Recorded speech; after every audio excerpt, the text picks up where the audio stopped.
রাসূলুল্লাহ সাল্লাল্লাহু আলাইহি ওয়াসাল্লাম মা মিন আইয়ামিন আহাব্বু ইলাল্লাহ আন ইউতাআব্বাদা লাহু ফীহা আশরি যিল হিজ্জা। আল্লাহ রাব্বুল আলামিনের কাছে পবিত্র জিলহজ মাসের প্রথম 10 দিনের ইবাদত অন্যান্য দিনগুলোর চাইতে বেশি প্রিয়। সুবহানাল্লাহ। বছরে যতগুলো দিন আছে প্রতিটি দিনের ইবাদতের চাইতে আল্লাহ রাব্বুল আলামিনের কাছে পবিত্র জিলহজ মাসের প্রথম 10 দিনের এবং রাতের ইবাদত অধিক প্রিয়। সুবহানাল্লাহ। কেমন প্রিয়? আল্লাহ রাসূল সাল্লাল্লাহু আলাইহি ওয়াসাল্লাম বলেন, ইয়াদিলু সিয়ামু কুল্লি ইয়াউমিন মিনহা বিসিয়ামি সানাতিন। পবিত্র জিলহজ মাসের প্রথম 10 দিনে আল্লাহ রাব্বুল আলামিনের পয়গম্বর জনাবে মুহাম্মদুর রাসূলুল্লাহ সাল্লাল্লাহু আলাইহি ওয়াসাল্লাম বলেন, যেই ব্যক্তি জিলহজ মাসের 1 তারিখ থেকে 9 তারিখ পর্যন্ত একটি করে রোজা রাখবে, আল্লাহ রাব্বুল আলামিন তার আমলনামায় সিয়ামু ইয়াউমি কুল্লি ইয়াউমিন মিনহা বিসিয়ামি সানাতিন, এক রোজার বিনিময়ে তার আমলনামায় 1 বছর রোজা রাখার ফজিলত দান করবে। সুবহানাল্লাহ। তাহলে পবিত্র জিলহজ মাসের প্রথম 10 দিনে, প্রথম 9 দিনে রোজা রাখার ফজিলত আছে না নাই? শুধু দিনেই নয়, রাতের বেলা কিরকম ফজিলত দেখেন।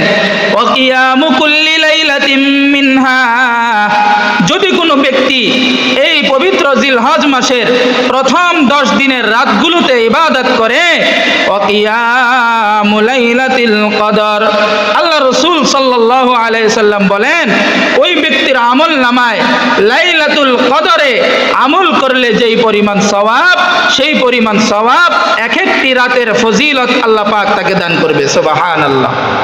তাহলে বোঝা গেল পবিত্র জিলহজ মাসের প্রথম যেই 10 দিন আছে, এই 10 দিনের বেলারও ফজিলত আছে, রাতের বেলারও ফজিলত আছে, আছে না নাই? এখন আসেন পবিত্র জিলহজ মাসের 9 তারিখ তথা ইয়াউমে আরাফা। হাদিসের মধ্যে আসছেন, ক্বালা রাসূলুল্লাহ সাল্লাল্লাহু আলাইহি ওয়াসাল্লাম সিয়ামু ইয়াউমি আরাফা ইন্নী আহতাসিবু আলাল্লাহ আন ইউকাফফিরাস সানাতাল্লাতী ক্বাবলাহু ওয়া বা'দা। আল্লাহ রাসূল পয়গম্বর আরবি জনাবে মুহাম্মদুর রাসূলুল্লাহ সাল্লাল্লাহু আলাইহি ওয়াসাল্লাম বর্ণনা করেন, সিয়ামু ইয়াউমি আরাফা, যেই ব্যক্তি আরাফার দিনে একটি রোজা রাখবে, রাসূল বলেন, ইন্নী আহতাসিবু আলাল্লাহ, আমি আমার মালিক আল্লাহ রাব্বুল আলামিনের কাছে আশা রাখি, আন ইউকাফফিরাস সানাতাল্লাতী ক্বাবলাহু ওয়া বা'দা, ওই ব্যক্তির জীবনের অতীতের 1 বছর এবং পরবর্তী 1 বছরের সগীরা গুনাহগুলোকে মাফ করে দিবে। সুবহানাল্লাহ। তাহলে আরাফার একটি রোজার বিনিময়ে আল্লাহ রাব্বুল আলামিনের কাছে আমাদের বিশ্বনবী পয়গম্বর আরবি জনাবে মুহাম্মদুর রাসূলুল্লাহ সাল্লাল্লাহু আলাইহি ওয়াসাল্লাম আশাবাদী, আশা করে যে ওই ব্যক্তির অতীত এবং ভবিষ্যতের 2 বছরের গুনাহ মাফ। সুবহানাল্লাহ। তাহলে রোজা কয়টা বলেন? আরাফার দিনের রোজা কয়টা? একটা। গুনাহ মাফ কত বছরের? 2 বছরের। সুবহানাল্লাহ। রোজা একটা, মাফ কয় বছরের? 2 বছরের। কি পরিমাণ ফজিলত! আসসালামু আলাইকুম ওয়া রাহমাতুল্লাহি ওয়া বারাকাতুহু।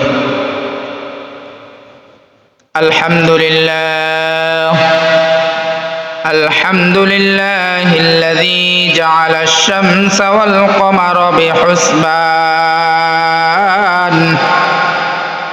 ওয়ান নাজমা ওয়াশ-শাজারা ইয়াসজুদান ওয়া ফাদ্দালা জামানান আলা জামান কামা ফাদ্দালা মাকানান আলা মাকান ওয়া ইনসানান আলা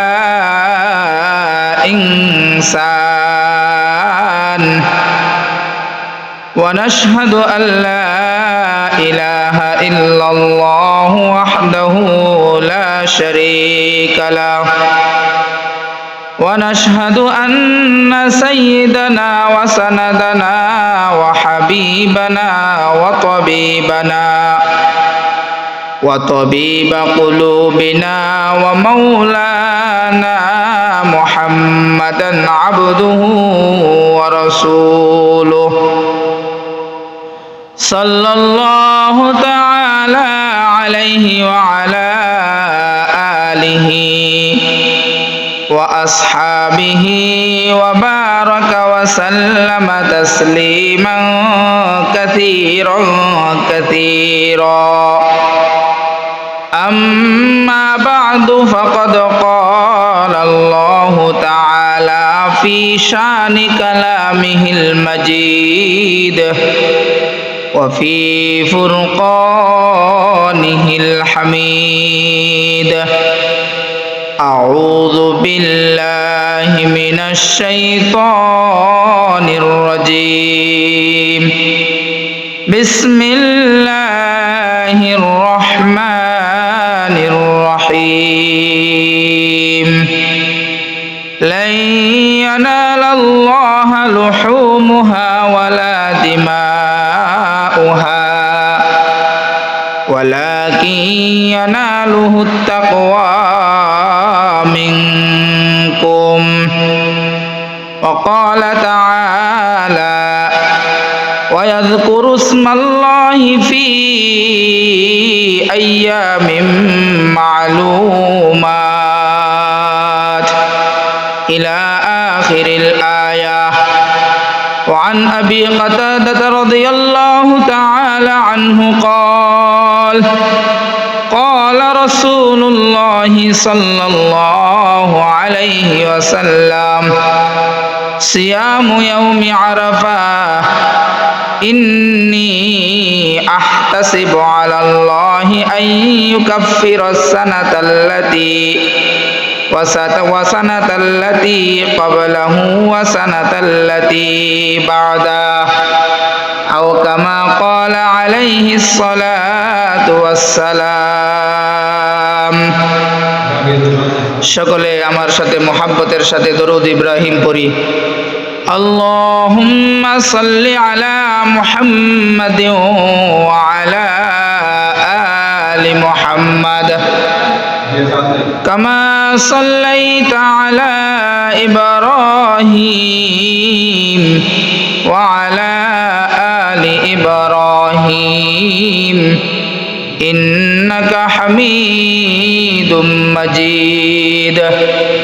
আল্লাহুম্মা বারিক আলা মুহাম্মাদিন ওয়া আলা আলি মুহাম্মাদ কামা বারাকতা আলা ইব্রাহিম ওয়া আলা আলি ইব্রাহিম ইন্নাকা হামিদুম মাজিদ। আলহামদুলিল্লাহ সুম্মা আলহামদুলিল্লাহ। মহান আল্লাহ রাব্বুল আলামিনের দরবারে অসংখ্য অগণিত লাখ কোটি শুকর ও সুজুদ জানাই, যে মহান আল্লাহ রাব্বুল আলামিন আমাদেরকে পবিত্র জিলহজ মাসের প্রথমতম জুমার নামাজ আদায় করার উদ্দেশ্যে আল্লাহ রাব্বুল আলামিনের পবিত্র ঘর মসজিদে আগে আগে আসার এবং বসার মতো তৌফিক দান করেছেন। এই জন্য সকলে একবার কালিমাতুশ শুকর আদায় করছি, আলহামদুলিল্লাহ। আল্লাহ রাব্বুল আলামিন যতদিন আমাদেরকে দুনিয়ার বুকে হায়াত দিয়ে পাঠিয়েছেন, হায়াতের শেষ সময়টুকু পর্যন্ত যেন মহান আল্লাহ রাব্বুল আলামিনের প্রতিটি নিয়ামতের শুকরিয়া জ্ঞাপন করে জীবন যাপন করতে পারি, সকলে বলি আমিন। সম্মানিত হাজিরিন, পবিত্র জিলহজ মাসে আমরা উপনীত হয়েছি। এটি এমন একটি মাস, অত্যন্ত দামি মাস, অত্যন্ত আল্লাহ রাব্বুল আলামিনের আদালতে একটি সম্মানিত মাস। আল্লাহ রাব্বুল আলামিন যেদিন থেকে দুনিয়ার আসমান এবং জমিনকে সৃষ্টি করেছেন, সৃষ্টির শুরু লগ্নে আল্লাহ রাব্বুল আলামিন দুনিয়ার বুকে 12টি মাসকেও গণনা করেছেন। সুবহানাল্লাহ। সূরাতুত তাওবার 36 নম্বর আয়াতে আল্লাহ রাব্বুল আলামিন বলেন, ইন্না ইদ্দাতাশ শুহুরি ইনদাল্লাহ الشهور عند الله 12 شهرا في كتاب الله يوم خلق السماوات والأرض منها 4 حرم আল্লাহ রাব্বুল আলামিন বলেন, আমি যেদিন দুনিয়ার জন্য আসমান এবং জমিনকে সৃষ্টি করেছি, ইয়াউমা খালাকাস সামাওয়াতি ওয়াল আরদি, আমি যেই দিন আসমান এবং জমিনকে সৃষ্টি করেছি, আল্লাহ রাব্বুল আলামিন বলেন, ইয়াউমা খালাকাস সামাওয়াতি ওয়াল আরদি মিনহা 4 হুরুম, আমি সেই দিনেই এই আসমান এবং জমিনকে যখন সৃষ্টি করেছি তখন থেকেই আরবি 12টি মাসকে নির্ধারণ করেছি। সুবহানাল্লাহ। এই 12টি মাসের মধ্য থেকে মিনহা 4 হুরুম, আল্লাহ রাব্বুল আলামিনের কাছে 4টি মাস সম্মানিত মাস। সুবহানাল্লাহ। 12টি মাসের মধ্য থেকে আল্লাহ রাব্বুল আলামিনের কাছে গ্রহণযোগ্য সম্মানিত আরো 4টি মাস। সুবহানাল্লাহ। এই 4টি মাস কোন কোন মাস? হাদিসের মধ্যে আসছেন, ক্বালা রাসূলুল্লাহ সাল্লাল্লাহু আলাইহি ওয়াসাল্লাম সালাসুম মুতাওয়ালিয়াতান, 3টি মাস হলো ধারাবাহিক। 3টি মাস কি? ধারাবাহিক। আর 1টি মাস হলো ধারাবাহিকতার বাহিরে। ধারাবাহিক কোন কোন মাস? যুলকুদা ওয়া যুলহিজ্জা ওয়া যুল মুহাররম, এই 3টি মাস হলো ধারাবাহিক। যিলকদ মাস, যিলহজ মাস এবং মুহাররম মাস। সুবহানাল্লাহ। আরেকটি কোন মাস? আরেকটি মাস হলো পবিত্র রজব মাস।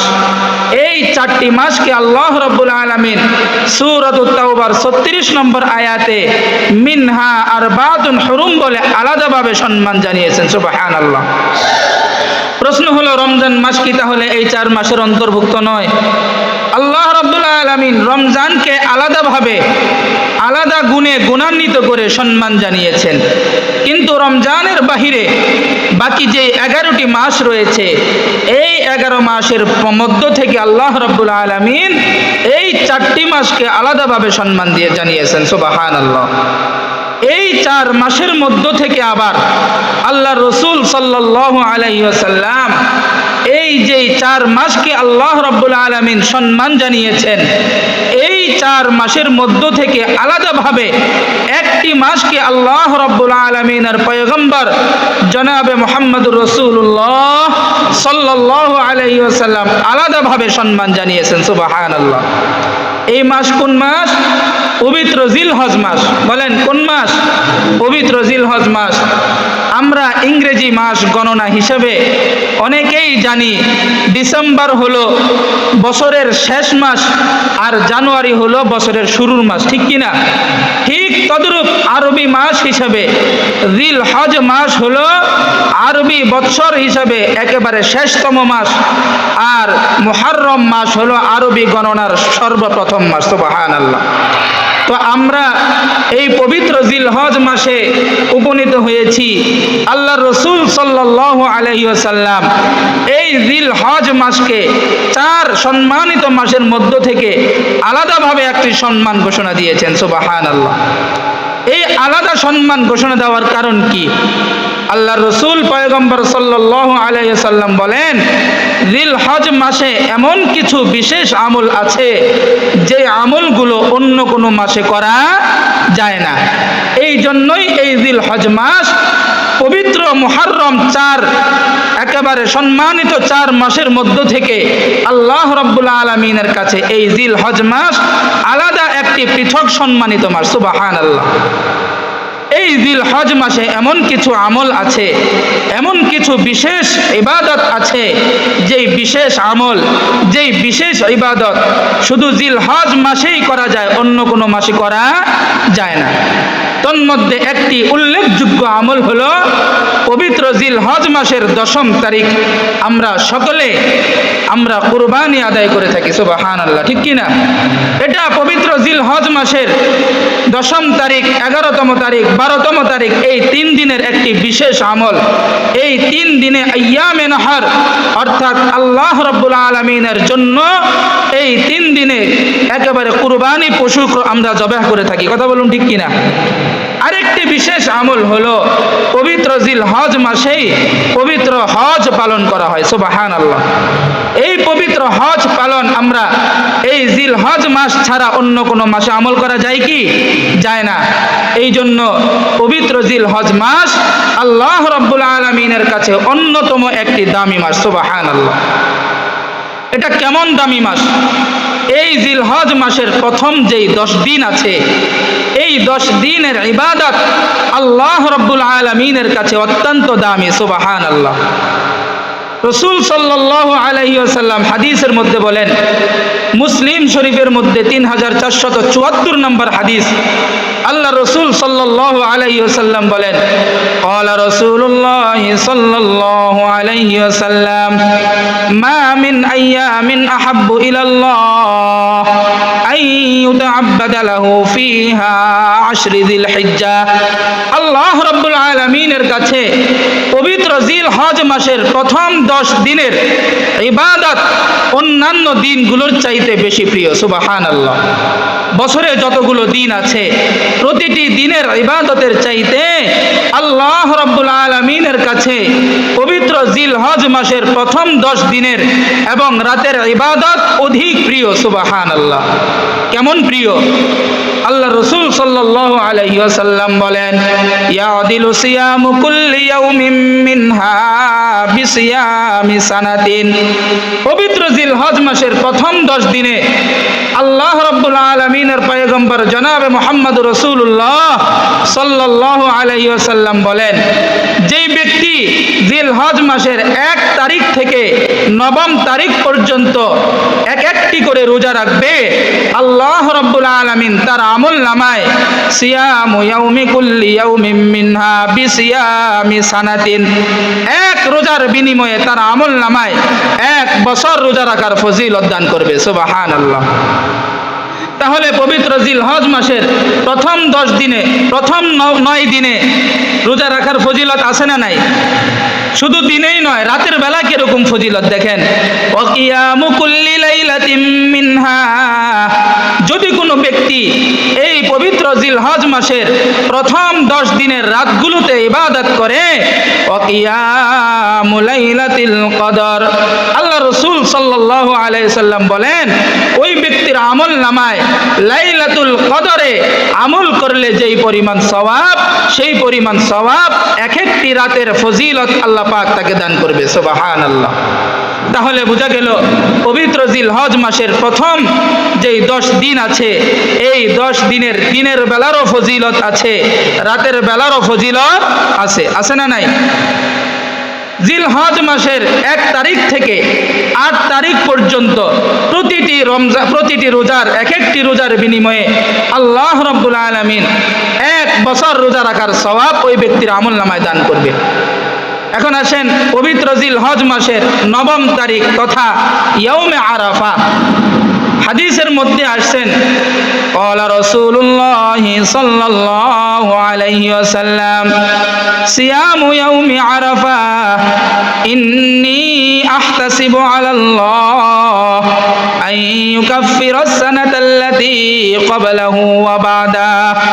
আল্লাহ রাসূল পয়গম্বর আরবি জনাবে মুহাম্মদুর রাসূলুল্লাহ সাল্লাল্লাহু আলাইহি ওয়াসাল্লাম বর্ণনা করেন, সিয়ামু ইয়াউমি আরাফা, যেই ব্যক্তি আরাফার দিনে একটি রোজা রাখবে, রাসূল বলেন, ইন্নী আহতাসিবু আলাল্লাহ, আমি আমার মালিক আল্লাহ রাব্বুল আলামিনের কাছে আশা রাখি, আন ইউকাফফিরাস সানাতাল্লাতী ক্বাবলাহু ওয়া বা'দা, ওই ব্যক্তির জীবনের অতীতের 1 বছর এবং পরবর্তী 1 বছরের সগীরা গুনাহগুলোকে মাফ করে দিবে। সুবহানাল্লাহ। তাহলে আরাফার একটি রোজার বিনিময়ে আল্লাহ রাব্বুল আলামিনের কাছে আমাদের বিশ্বনবী পয়গম্বর আরবি জনাবে মুহাম্মদুর রাসূলুল্লাহ সাল্লাল্লাহু আলাইহি ওয়াসাল্লাম আশা করে যে ওই ব্যক্তির অতীত এবং ভবিষ্যতের 2 বছরের গুনাহ মাফ। সুবহানাল্লাহ। তাহলে রোজা কয়টা বলেন? আরাফার দিনের রোজা কয়টা? একটা। গুনাহ মাফ কত বছরের? 2 বছরের। সুবহানাল্লাহ। রোজা একটা, মাফ কয় বছরের? 2 বছরের। কি পরিমাণ ফজিলত! এখন আমাদের দেশে এই ইয়াউমে আরাফার রোজা নিয়ে বহু মতানৈক্য। হুজুর, আরাফা বলতে কোন দিন বোঝানো হয়?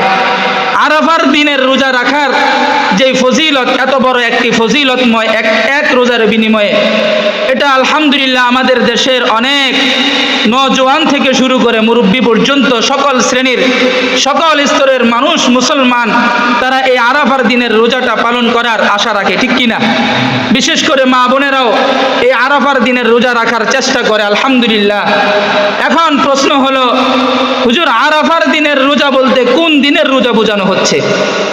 আরাফার দিনে আমরা সকলেই জানি এই পবিত্র জিলহজ মাসে যাদেরকে আল্লাহ রাব্বুল আলামিন হজ করার মতো তৌফিক দান করেছেন, যিনারা হজ করার জন্য মক্কায় গিয়েছে, আল্লাহ রাব্বুল আলামিন ওনাদেরকে হায়াতে তৈয়বা দিলে ওনারা 9 জিলহজ অর্থাৎ ঈদের আগের দিন, আমরা ঈদ পালন করি 10ম জিলহজ, 10 তারিখে জিলহজ মাসের 9 জিলহজের দিনে রাত্রিবেলায় হাজীগণ সাহেবেরা ওনারা আরাফার ময়দানে অবস্থান করে। এটাকে বলা হয় উকুফে আরাফা। হজের যেই ফরজ বিধানগুলো আছে তন্মধ্যে একটা অন্যতম ফরজ হলো উকুফে আরাফা করা। কোনো হাজী সাহেব যদি হজ করার উদ্দেশ্যে মক্কায় গিয়ে উকুফে আরাফা না করে, অর্থাৎ 9 তারিখে আরাফার ময়দানে অবস্থান না করে, ওই ব্যক্তির হজ হবে না। বুঝে আসছেনি কথা?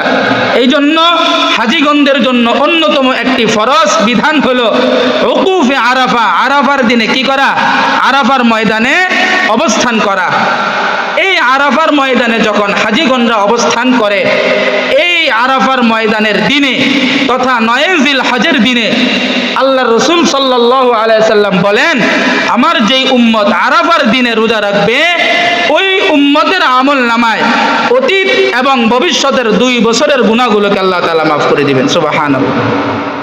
এবার আসেন, পবিত্র মক্কা শরীফে হাজীগণ সাহেবেরা যেই দিন আরাফার ময়দান, যেই দিন আরাফায় অবস্থান করেন, উকুফে আরাফা, সেই দিন তাদের জন্য 9 জিলহজ, ঠিক কিনা? কিন্তু আমাদের বাংলাদেশের জমিনে সেই দিন আমাদের জন্য 8 জিলহজ। বুঝেন নাই মনে হয় কথাটা? আরাফার ময়দানে যেদিন হাজীগণ সাহেবেরা উকুফে আরাফা করে, সেই দিন তাদের জন্য সেইখানে 9 জিলহজ, কিন্তু আমাদের বাংলাদেশে কত জিলহজ? বুঝেন নাই কথাগুলো? আপনারা বুঝতেছেন নি? আপনারা সেই দিন আমাদের বাংলাদেশে 8 জিলহজ।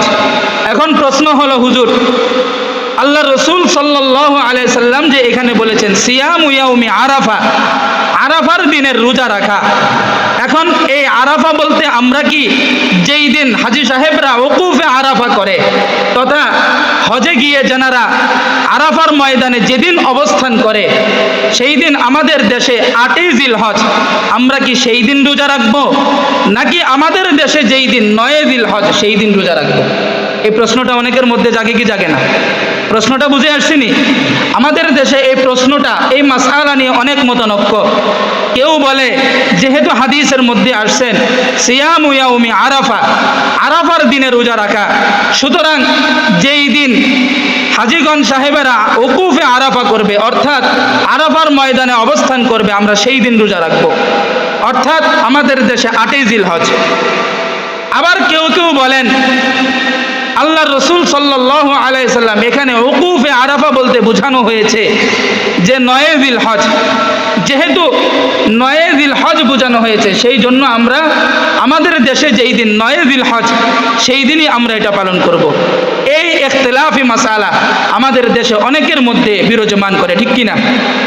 আজকে অল্প কিছু আলোচনার মাধ্যমে আজকের এই মতানৈক্য ইখতিলাফি বিষয়টা আপনাদের মাঝে বুঝিয়ে দেওয়ার চেষ্টা করব যে আমরা আসলে কি আরাফার ময়দানে যেদিন হাজী সাহেবরা ওকুফ করে, আরাফার ময়দানে অবস্থান করে, তথা আমাদের দেশে যেই দিন 8ই জিলহজ, আমরা কি সেই দিন আরাফার রোজা রাখবো, নাকি আমাদের দেশে যেই দিন 9ই জিলহজ সেই দিন রোজা রাখবো? এটা বোঝার পূর্বে একটি ঘটনা আমাদের সকলের জানা দরকার। হাদিসের মধ্যে আসছেন, আমরা একজন হাদিসের রাবি বর্ণনাকারী, নাম হযরতে আবু হুরায়রা রাদিয়াল্লাহু তাআলা আনহু। এই বর্ণনাকারীর নাম আমরা অনেকেই কম বেশি শুনেছি, ঠিক কিনা? একদা হযরতে আবু হুরায়রা রাদিয়াল্লাহু তাআলা আনহু পয়গম্বর আরবি মুহাম্মদ রাসূলুল্লাহ সাল্লাল্লাহু আলাইহি সাল্লামকে প্রশ্ন করলেন, ইয়া রাসূলুল্লাহ, সিয়ামু ইয়াউমি আরাফা বলতে আপনি যে এখানে আরাফার দিনের রোজা রাখার কথাটা বর্ণনা করলেন, আরাফা বলতে, এই আরাফা বলতে কি উদ্দেশ্য? আল্লাহর নবী পয়গম্বর আরবি তৎক্ষণাৎ আবু হুরায়রার প্রশ্নের জবাবে উত্তর দিলেন, এখানে সিয়ামু ইয়াউমি আরাফা বলতে উদ্দেশ্য হলো 9 জিলহজ। বলেন কত জিলহজ? সবাই বলেন কত জিলহজ? সিয়ামু ইয়াউমি আরাফা অর্থাৎ আরাফার দিনে রোজা রাখা। এই আরাফা বলতে উদ্দেশ্য কি? 9 জিলহজ। এটা আল্লাহর নবী পয়গম্বর আরবি জনাবে মুহাম্মদ রাসূলুল্লাহ সাল্লাল্লাহু আলাইহি সাল্লাম আবু হুরায়রা রাদিয়াল্লাহু তাআলা প্রশ্নের উত্তরে বলেছিলেন। আচ্ছা, এই হাদিসটা আমরা এক জায়গায় রাখি। আরেকটা বিষয়, আমি বিগত এক সপ্তাহ এই আরাফার দিন বলতে কোন দিন উদ্দেশ্য, এটা রিসার্চ করে যতটুকু আমি পেয়েছি, আমার ব্যক্তিগত রিসার্চ থেকে আপনাদের সাথে আমার রিসার্চগুলো বর্ণনা করব। আমি 3 জন উল্লেখযোগ্য প্রসিদ্ধ সাহাবীর 3টি আমল পেয়েছি। বলেন কয়জন উল্লেখযোগ্য সাহাবী? 3 জন। একজন হলো রঈসুল মুফাসসিরিন হযরতে আব্দুল্লাহ ইবনে আব্বাস রাদিয়াল্লাহু তাআলা আনহু। 2 নম্বর হযরতে আব্দুল্লাহ ইবনে মাসউদ রাদিয়াল্লাহু তাআলা আনহু। 3 নম্বর হযরতে আলী রাদিয়াল্লাহু তাআলা আনহু। এই 3 সাহাবীর একটি আমল আছে, এই আমলের বর্ণনা হিসাবে আমরা আমাদের বিবেক থেকে বুঝে নিব আসলে আমরা আরাফার দিনের রোজাটা কোন দিন পালন করব। আমলটা কি? হযরতে আলী রাদিয়াল্লাহু তাআলা আনহুর একটি বর্ণনা এবং হযরতে আব্দুল্লাহ ইবনে মাসউদ রাদিয়াল্লাহু তাআলা আনহুর এক বর্ণনা এবং হযরতে আব্দুল্লাহ ইবনে আব্বাস রাদিয়াল্লাহু তাআলা আনহুর একই বর্ণনা। আমরা সকলেই জানি যে পবিত্র জিলহজ মাসের 9ম তারিখ থেকে আমরা একটা তাকবীরে তাশরিক পাঠ করি, ঠিক কিনা? আপনারা সবাই পড়েন তো এটা? আল্লাহু আকবার, আল্লাহু আকবার, লা ইলাহা ইল্লাল্লাহু, আল্লাহু আকবার ওয়ালিল্লাহিল হামদ। আমরা এই তাকবীরে তাশরিক এটা আমরা সবাই এই পবিত্র জিলহজ মাসের কততম তারিখ থেকে পালন করি? বলেন 9 তারিখ ফজর থেকে। বলেন 9 তারিখ কোন সময় থেকে? ফজর থেকে। কখন পর্যন্ত? 13 তারিখ আসর পর্যন্ত। মাসালাটা আপনারা বুঝতেছেন নি? শুরু করি কোন দিন থেকে? 9 তারিখ ফজর থেকে। এই 3 জন সাহাবী হযরতে আলী রাদিয়াল্লাহু তাআলা আনহু, হযরতে আব্দুল্লাহ ইবনে আব্বাস রাদিয়াল্লাহু তাআলা আনহু, হযরতে আব্দুল্লাহ ইবনে মাসউদ রাদিয়াল্লাহু তাআলা আনহু, 3 জন বর্ণনার হিসাবে একটি হাদিস পাওয়া যায়। ওনারা বলেন, ও উম্মত, তোমরা তাকবীরে তাশরিক শুরু করো। আউয়ালু ইয়াউমিত তাকবীর ওয়াত তাশরিক, তোমরা তাকবীরে তাশরিক শুরু করো ইয়াউমে আরাফা, আরাফার দিন থেকে। বলেন হাদিসের মধ্যে কি আসছে?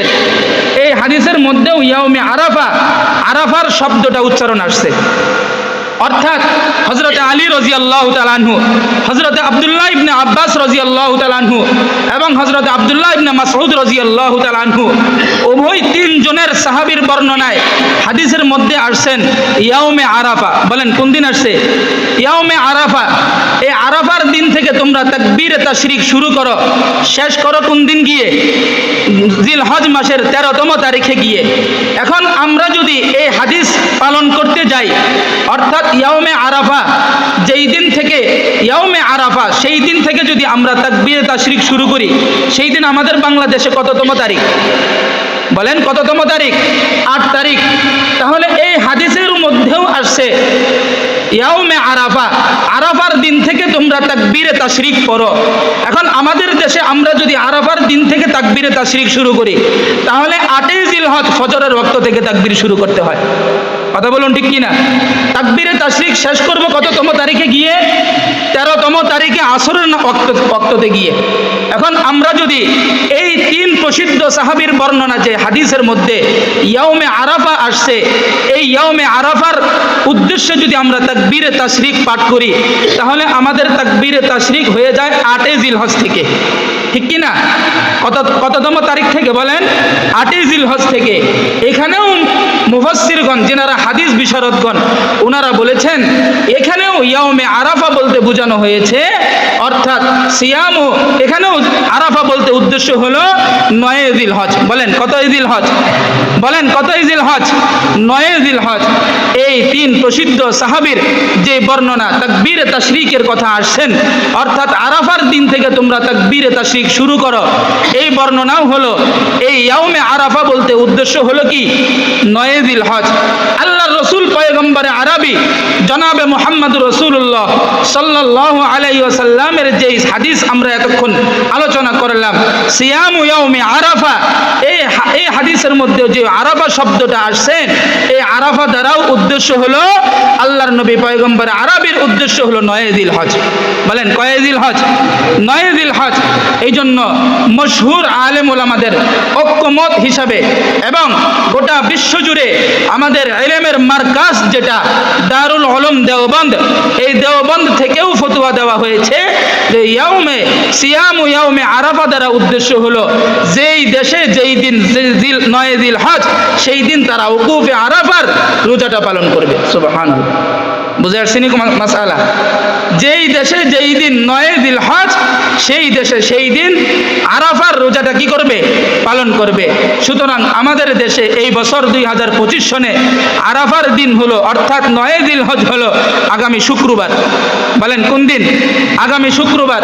যেহেতু শনিবারে পবিত্র ঈদুল আযহা, সুতরাং আগামী শুক্রবার হলো 9 জিলহজ।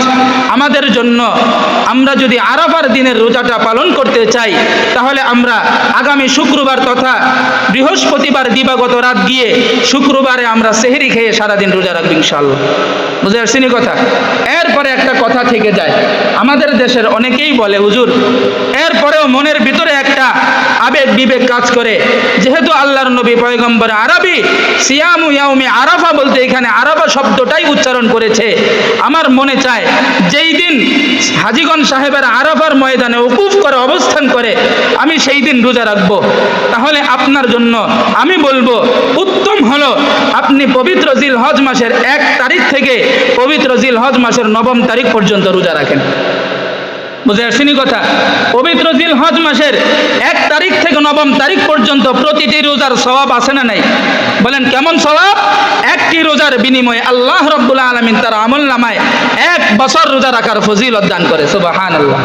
তাহলে আপনি যদি চান ইখতিলাফ বাদ দিয়ে আমি উকুফে আরাফা, যেই দিন আরাফার ময়দানে হাজী সাহেবরা অবস্থান করেন, আমি সেই দিনও রোজা রাখবো, তাহলে আপনি 8 জিলহজ আমাদের দেশে যেই দিন, সেই দিনও রোজা রাখেন এবং 9 জিলহজ সেই দিনও রোজা রাখেন।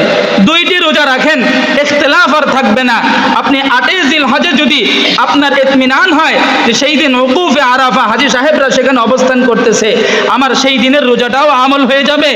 আর যদি আল্লাহ তাআলার আদালতে যেই দেশে 9 জিলহজ সেই দিনে আরাফার রোজা পালন করা উদ্দেশ্য হয়ে থাকে, তাহলে আমার 9 জিলহজের রোজার মাধ্যমেও আরাফার রোজাটাও আমল হয়ে গেল, ঠিক কিনা?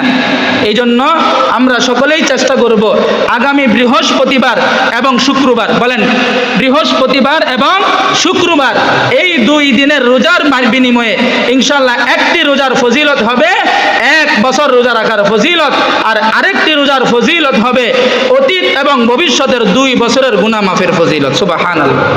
আমরা পালন করার চেষ্টা করবো তো ইনশাআল্লাহ? বলেন। মাইকের আওয়াজ আজকে মহিলাদের কান পর্যন্ত যাচ্ছে না, যেহেতু আমাদের আইপিএস এর সমস্যা হয়ে গেছে, ব্যাটারি চার্জ শেষ, কারেন্ট নাই। এই জন্য আমরা আমাদের নৈতিক দায়িত্ব হলো, আমরা যারা এই মাসআলাটা শুনেছি, আমরা সকলে বাড়িতে ঘরে গিয়ে আমরা আমাদের ঘরের মা বোন যারা আছে আমরা তাদেরকে জানিয়ে দিবি ইনশাআল্লাহ। পারা যাবে ইনশাআল্লাহ? আপনারা অনেকেই পবিত্র জিলহজ মাস যেহেতু শুরু হয়েছে, আর অল্প কিছুদিন বাকি আছে আইয়ামে নহর তথা কুরবানির জন্য। এখন অনেকেই আলহামদুলিল্লাহ যারা কুরবানি দিবেন তারা কুরবানির পশু ক্রয় করার একটা প্রস্তুতি গ্রহণ করেছেন। আপনাদের কাছে আমার জরুরি একটা মাসআলা আবেদন, সেটা হলো কুরবানির পশু ক্রয় করার ক্ষেত্রে আমরা সকলেই ইনশাল্লাহ আমাদের নিজ নিজ অবস্থান থেকে সামর্থ্য অনুপাতে একটা ভালো উত্তম পশু ক্রয় করার চেষ্টা করবে ইনশাল্লাহ। বুঝে আসছেনি কথা? বাজারের মধ্যে যেটা দেখতে সুন্দর, উত্তম, ভরপুর, একেবারে যেই পশুটার হৃষ্টপুষ্ট পশু, কোনো ত্রুটিহীন, একেবারে ত্রুটি মুক্ত পশু, আমরা এইরকম পশু ক্রয় করার চেষ্টা করবো ইনশাল্লাহ। পারা যাবে ইনশাল্লাহ? আমরা পশু ক্রয় করার সময় একটু হাঁটাইয়া দেখব, পশুর মধ্যে যদি কিছু কিছু বিষয় আছে, যদি ত্রুটি থাকে, তাহলে এমন পশু দ্বারা কোরবানি দেওয়া জায়েজ নাই। আমরা ওই ত্রুটিগুলোর ছেড়েই দিলাম, আমরা একেবারে ত্রুটি মুক্ত পশু ক্রয় করবো ইনশাল্লাহ। বুঝে আসছে কথা? একেবারে যেই পশুর মধ্যে কোনো প্রকার ত্রুটি নাই, দেখতেও সুন্দর, মোটামুটি ভরপুর পশু, আমরা এই ধরনের পশুগুলো ক্রয় করার চেষ্টা করবো ইনশাল্লাহ। আলহামদুলিল্লাহ, অনেকে পশু ক্রয় করার জন্য, কুরবানি আদায় করার জন্য পশু ক্রয়ও করে ফেলেছে। আমাদের দেশের একটা মাসআলা অনেকে জানা নাই, তারপরও বলে দিতে হয়।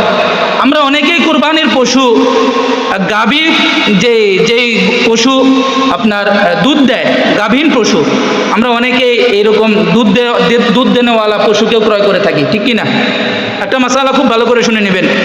যদি কুরবানির জন্য দুধ দেওয়া যে পশুগুলো, অর্থাৎ যেই পশুগুলোর উলানে দুধ আছে, এইরকম পশু যদি ক্রয় করা হয়, এখন আপনি ক্রয় করছেন ধরেন আগামীকাল অথবা পরশুদিন, আপনার বাড়িতে নিয়ে চলে আসছেন, কুরবানি করবেন আরও 5-6 দিন পরে।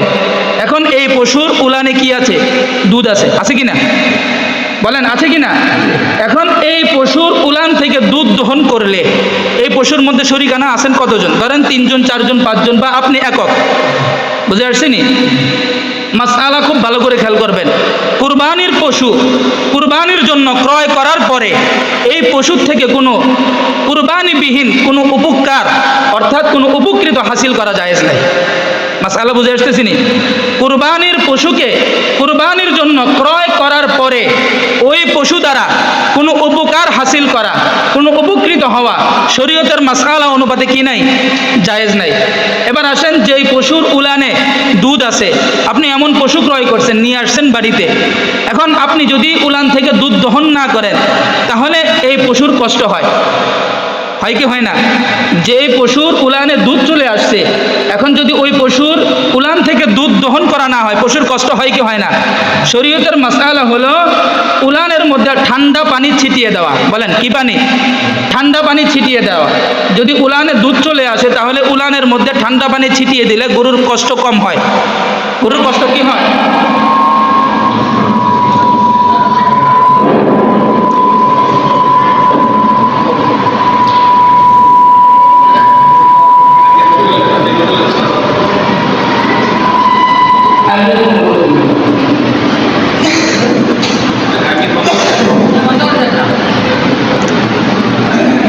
আচ্ছা, মাসালাটা শেষ করে আমরা নামাজে সুন্নতে দাঁড়িয়ে যাবো ইনশাআল্লাহ। তো এমন সময় একটু এদিকে খেয়াল করেন, একেবারে শেষ করে দিচ্ছি আমরা। যদি এমনই হয় যে গরুর দুধ দহন করতে হবে, তাহলে গরুর দুধ উলান থেকে দহন করে এই দুধ যারা কুরবানির শরীকদাতা তারা খেতে পারবেন না। বলেন, যারা শরীকদাতা তারা কি করতে পারবেন না? খেতে পারবেন না। আমি এই জন্য মাসালা শুরুতেই বলেছি যে কুরবানির পশুকে কুরবানির জন্য ক্রয় করার পরে এই পশুর থেকে কোনো উপকৃত হওয়া শরীয়তের মাসআলা অনুপাতে কি নাই? জায়েজ নাই। তাহলে এই দুধ দহন করে আপনি কি করবেন? এটা অন্য গরিব অসহায় মিসকিনকে আপনি সদকা করে দিবেন, দান করে দিবেন। মাসআলা বুঝে আসছেনি? কোনো ঘটনাক্রমে যদি আপনি না জেনে খেয়ে থাকেন, তাহলে ওই দুধের ন্যায্য যে মূল্য, ওই মূল্যটা আপনি সদকা করে দিবেন। মাসআলা বুঝে আসছে? ইনশাআল্লাহ আগামী জুমায়, আমাদের পবিত্র জিলহজ মাসের 9 তারিখের জুমা তথা ঈদের আগের দিনের জুমা, আপনাদের কারো যদি এই পবিত্র ঈদুল আজহার তথা কুরবানির জন্য কোনো প্রশ্ন থাকে, ইনশাআল্লাহ আমার কাছে প্রশ্ন পৌঁছাবেন। আগামী জুমায় কুরবানির আনুষঙ্গিক শুধু প্রশ্ন উত্তর নিয়ে আলোচনা হবে ইনশাআল্লাহ। বুঝে আসছেনি কথা? শুধুমাত্র প্রশ্ন উত্তর নিয়ে কি হবে?